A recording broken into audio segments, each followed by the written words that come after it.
नमस्कार दोस्तों, मैं Abhinav Mishra I desire channel पे आज आपके लिए सारी जानकारी लेके आऊँ regarding to EPF employee provident fund. इसके बारे में हम आज जानेंगे ईपीएफ होता क्या है, सेकंड ईपीएफ किस पे एप्लीकेबल है, थर्ड इसके बेनिफिट्स क्या हैं, फोर्थ इसके क्या रेट्स हैं, क्या बाइफिकेशंस हैं, एंड फिफ्थ इसको विड्रॉ प्रोसेस क्या है। तो ये सारी चीज़ जानने के लिए आप वीडियो के आखिर तक बने रहिएगा एंड इस चैनल को सब्सक्राइब करना ना भूलिएगा। चलिए हम आगे बढ़ते हैं। पहला पार्ट करें कि ये ईपीएफ होता क्या है। बेसिक से स्टार्ट करते हैं। ये ईपीएफ एक्ट 1952 के अंतर्गत ये कवर होता है। इसको हम कह सकते हैं कि employee provident fund miscellaneous act 1952 जो फॉर्म हुआ था उसके अंडर ये कवर होता है, जो कि instituted by central board of trustee and assisted by the employee provident fund organization, जिसको हम ईपीएफओ भी कहते हैं। ये ministry of labour and employment के अंडर में कवर अप होता है। इसकी बेसिक्स एंड ये हम कह सकते हैं दुनिया की सबसे बड़ी बिगेस्ट सोशल सिक्योरिटी स्कीम है, बिकॉज इसमें 7+ करोड़ लोग इनरोल्ड ऑलरेडी इंडिया में हैं। ये दुनिया की सबसे बड़ी सोशल सिक्योरिटी स्कीम हम इसको कह सकते हैं। And now coming to next, ये 3 मेजर स्कीम्स इसके अंदर कवर अप होती हैं। First employee provident fund, that's 1952, जिसको हम शॉर्ट फॉर्म ईपीएफ कहते हैं। The second part is employee pension scheme 1995, जिसको हम ईपीएस कहते हैं। And the third part is employee deposit link insurance scheme, that's 1976, जिसको हम ईडीएलआई कहते हैं। इनका पर्पस 3 स्कीम्स का भी डिफरेंट होता है। हमारा ईपीएफ होता है उसका रिटायरमेंट सेविंग को प्रपोज करने के लिए एंड इसको प्लान करने के लिए होता है।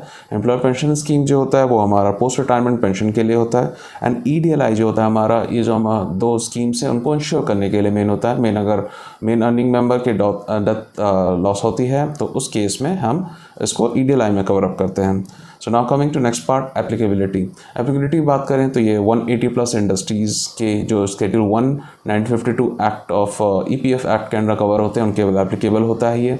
एंड अगर हम एम्प्लॉय काउंट वाइज बात करें तो अगर 20+ अगर कोई एम्प्लॉयर है तो उसके ऊपर ही एप्लीकेबल होता है। अगर वो 20 से कम भी हो जाते हैं और इनरोल होने के बाद अगर एम्प्लॉय, तो भी एप्लीकेबल कंटिन्यू हो जाता है। Now coming to third part of applicability, अगर इसकी हम बात करें तो सैलरीड वेज टाइप वाइज तो 15,000 अगर आप बेसिक प्लस डी अलाउंस, अगर टोटल कंबाइंड सैलरी आपका बेसिक प्लस डीए का 15,000 है तो वो एम्प्लॉय इसके लिए एप्लीकेबल एंड मैंडेटरी है। 15,000 प्लस सैलरी वालों के लिए ये एक ऑप्शनल होता है, बट आजकल हर कंपनी इसको by default as a beneficial EPF होता है, तो बाय डिफ़ॉल्ट हर कंपनी एम्प्लॉयज़ को देता है कंसेंट लेके। Now coming to the next part is benefits. इसकी बेनिफिट्स की बात करें तो बहुत सारे बेनिफिट्स होते हैं। सबसे best part of the benefit is tax free saving इसका है। ये बेसिकली ई कैटेगरी में कवर अप होता है, जिसको हम ई कहते हैं एग्जम्प्ट। बेसिकली उन टैक्स इंस्ट्रूमेंट्स को हम कहते हैं जो सेविंग कर रहे हैं तो उस एग्जम्पशंस भी हमें फर्स्टली मिल जाता है। सेकेंडली जो उसकी इंटरेस्ट पार्ट एक्रू जो हो रही है वो भी हमारा इंटरेस्ट फ्री होता है। प्लस अगर मैच्योरिटी अगर हम में बाद विड्रॉ करते हैं, कंप्लीटेड विड्रॉ होने के बाद मैच्योरिटी के बाद, तो भी ये टैक्स एग्जम्प्टेड होता है। तो इसीलिए हम इसको ई कैटेगरी में एग्जम्पशन में इसको मानते हैं। ये बेस्ट टैक्स सेविंग इंस्ट्रूमेंट इसको माना जाता है जो भी ई कैटेगरी में फॉलो होता है। सबसे बेस्ट पार्ट इसका यही है, बट कंडीशन कि आपका विड्रॉ 5 इयर्स के बाद होना चाहिए। 5 इयर्स के बाद का जो कॉन्सेप्ट है वो कुछ कंडीशंस, टर्म्स कंडीशन के साथ अलाउ होता है। इसको हम आगे विड्रॉ प्रोसेस में कवर अप करेंगे। Now coming to the next part is the post retirement benefit. Post retirement benefit की बात करें तो अगर आपकी एज 58 ईयर्स क्रॉस कर चुकी है तो आप फुल ईपीएफ का पार्ट फुली निकाल सकते हैं और पेंशन स्कीम वाला पार्ट भी आप निकाल सकते हैं, बट कंडीशन 10 ईयर्स का कम से कम आपकी एम्प्लॉयमेंट होनी चाहिए, तब आप एनपीएस पार्ट आप कम्प्लीटली निकाल पाएंगे ना। Now coming to third benefit of this emergency fund, इसकी तरह पे आप यूज़ कर सकते हैं in case of death, in case of loss of life first. And the second is maybe घर में शादी बच्चों की हो, आपकी फैमिली मेम्बर में शादी हो, तो आप इसको एज अ फंड आप निकाल सकते हैं। हाउस कंस्ट्रक्शन के वक्त आप निकाल सकते हैं। कुछ बेसिक्स इसमें टूल्स दिए गए हैं ईपीएफ वेबसाइट्स पे जो आप जाकर चेक कर सकते हैं and based on those condition आप इसको विड्रॉ कर सकते हैं। बट येस, आप इसको 100% नहीं, कुछ परसेंटेज, कुछ टर्म्स कंडीशन के साथ ही आप इसको निकाल सकते हैं। Now coming to the fourth part, loss of income या फिर लॉस ऑफ जॉब कह सकते हैं। अगर आपका 60 डेज़ का गैप हो चुका है एंड आप रिज़ाइन कर चुके हैं या फिर आपकी जॉब जा चुकी है, उस केस में आप इसको एज अ बेनिफिट आप इसको विड्रॉ कर सकते हैं। Now coming to fifth part, as a life insurance भी आप इसको यूज़ कर सकते हैं। जो ईडीएलआई का डिडक्शन जो मैं आपको इससे पहले बताया था, आप उस के एप्लीकेबिलिटी की वजह से आप इसको एज अ लाइफ इंश्योरेंस की तरह आप इसको यूज़ भी कर सकते हैं। Now the sixth major part is the UN part.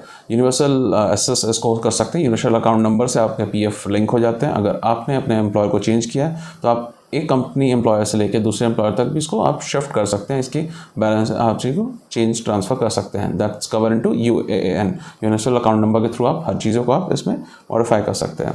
सो ये रही पार्ट आपकी बेनिफिट्स की। Now coming to the next part is contribution rates. इसके क्या होते हैं? सो बेसिकली इसमें कंट्रीब्यूशन रेट का जो कॉन्सेप्ट है वो होता है कि जो भी एम्प्लॉयर होता है वो सिमिलर वही पार्टिसिपेशन करता है जो एम्प्लॉय के साइड का होता है। सो इसमें दो तरह के कॉन्सेप्ट होते हैं। फर्स्ट की 12% of the basic plus DA। अगर आप प्राइवेट इंडस्ट्री में काम करते हैं तो ऑब्वियसली आपके DA नहीं कवर अप होते हैं, क्योंकि DA आपके सैलरी कंपोनेंट नहीं होता है, सो सिर्फ बेसिक की बात करते हैं। या फिर हम इसको बेसिक प्लस DA को एज अ सैलरी पार्ट को आगे हम यूज़ करेंगे इस टर्मिनोलॉजी को।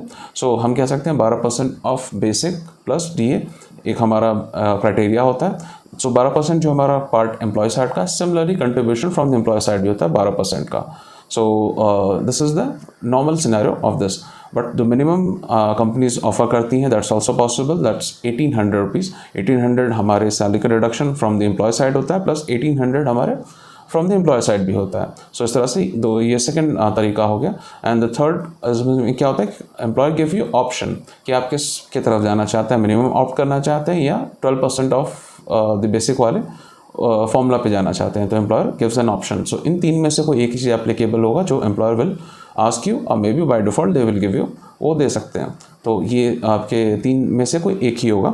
Now coming to the contribution bifurcation की बात करें तो 12% ऑफ बेसिक जो मैंने बताया ये आपके एम्प्लॉय साइड होगा, बट एम्प्लॉय साइड का बाइफिकेशन होता है इसमें कुछ इस तरह से होता है कि 12% ऑफ एम्प्लॉय में 3.67 जो होता है EPF का पार्ट होता है, प्रोविडेंट फंड का पार्ट होता है। Now the second part is the employee pension scheme, उसमें 8.33% का पार्ट होता है। एंड इन दोनों को आप मिला लिया तो ये 12% का आपका कंबाइंड हो चुका from the employee side. And इसके अलावा 0.5% EDLI का भी इंटरेस्ट जो पार्ट होता है वो भी हमारे एम्प्लॉय के साइड ही दिया जाता है। And the fourth part is 0.5% इसका एडमिनिस्ट्रेशन चार्जेस होता है, वो भी एम्प्लॉय साइड से हो सकता है। सो हम इस तरह से कह सकते हैं कि जो बेसिक 12% का जो कंट्रीब्यूशन एम्प्लॉय साइड से था उसके ऊपर 0.5 प्लस 0.5 एम्प्लॉय साइड से ही पे आउट होता है। सो हम टेक्निकली एम्प्लॉय साइड से होता है, but as a private employer आप ये बात समझते हैं कि ये सब कुछ टोटल CTC का पार्ट होता है, तो कुछ भी एम्प्लॉयर साइड से टेक्निकली वो नहीं होता है, वो सब कुछ आपके टोटल CTC का ही पार्ट होता है। गवर्नमेंट ऑर्गेनाइजेशंस की बात करें तो वो गवर्नमेंट के थ्रू पे आउट होता है, बट प्राइवेट में आपका सब कुछ ही टोटल CTC का ही पार्ट होता है। सो ये हो गए टोटल आपके कंट्रीब्यूशंस की बात करें। Now coming to the next part is कि इसको विड्रॉ कैसे करते हैं। सो जैसे कि आप जानते हैं कि EPF जो एक सेविंग इंस्ट्रूमेंट है, ये बेसिकली बनाया गया है फॉर दी लॉन्ग टर्म, ये रिटायरमेंट प्लान के लिए बनाया गया। सो 100% अगर आपको विड्रॉ करना है तो उसके लिए आपको वेट करना पड़ेगा अपने रिटायरमेंट के लिए। रिटायरमेंट का जो डेफिनेशन है इन दस EPF इज़ 58 ईयर्स। सो अगर 58 ईयर्स के हैं तो आप कम्प्लीटली विड्रॉ कर सकते हैं। अगर आप 90% ऑफ दी PF अमाउंट आप निकालना चाहते हैं तो एक साल पहले 57 ईयर्स तक अलाउड है। इन दो कैटेगरी के अलावा आप पार्शियल विड्रॉ भी कर सकते हैं बेस्ड ऑन सम रिक्वायरमेंट, जैसे कि हमने पहले ही बता रखा था। इन केस ऑफ डेथ यस वो निकल सकता है completely. Second part loss of job आप निकाल सकते हैं, अगर 2 मंथ से ऊपर आपका कैरियर गैप हो चुका है, आपने रिज़ाइन कर रखा है तो आपको वो भी आप निकाल सकते हैं। And some cases of other urgencies like आप घर बनाना चाह रहे हैं, कंस्ट्रक्शन आप करना चाहते हैं तो आप उस पार्ट में भी आप निकाल सकते हैं। यस 100% आप नहीं निकाल सकते, आप कुछ सेक्शंस में कुछ पार्ट आप निकाल सकते हैं टर्म्स कंडीशन के साथ। आपके घर में शादी हो, आपके बच्चों की शादी हो, कुछ मेडिकल इमरजेंसीज हो, उस केसेस में आप certain part of that fund आप निकाल सकते हैं। बट आपको ध्यान रखना है कि अलग अलग सेक्शंस के अलग अलग टर्म्स कंडीशंस हैं, आपको वो चीज़ वेबसाइट पे आपको सारी जानकारी मिल जाएगी। सो विड्रॉ का प्रोसेस हो सकता है इसमें। सो ये रही कंप्लीट जानकारी आपकी for the employee provident fund. एक मैं एक सेपरेट वीडियो भी कम्प्लीटली बनाऊंगा एक पेंशन ट्रस्ट के ऊपर, जिसमें कई लोग की जानकारी चाहिए होता है कि पेंशन ट्रस्ट अगर है उस कंपनी का तो आप किस तरह से आप करते हैं। वो एक कंप्लीट सेपरेट वीडियो बनाऊंगा, उसमें आपको कंप्लीट डिटेल दूंगा। बट फिलहाल अगर इस वीडियो को आपको अच्छा लगा तो इस चैनल को जरूर सब्सक्राइब करें एंड इसको अपने दोस्तों से शेयर जरूर करें। Thank you.